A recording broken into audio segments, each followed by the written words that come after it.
High, আমি সোমা।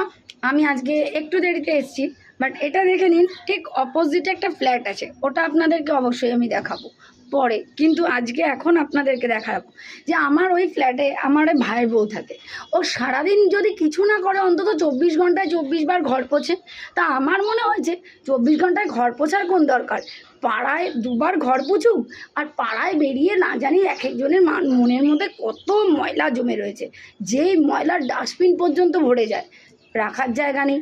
তো কি করা যাবে তার জন্য? তো তার জন্য আমি ভেবেছি ওকে বলবো, তুই বরঞ্চ বেরিয়ে গিয়ে পাড়ায় গিয়ে গিয়ে সবার ঘরে ঘরে লোকের মনের ময়লাগুলোকে সাফ করে দিয়ে, তাহলে অন্তত শান্তিতে বাঁচতে তো পারবো। এমনিই মানুষ মরে যাচ্ছে, ময়লার চোটে আরোই মরে যাব। আপনাদের কি মনে হয়? প্লিজ একটা কমেন্ট করে জানিয়ে দেবেন। Thank you so much.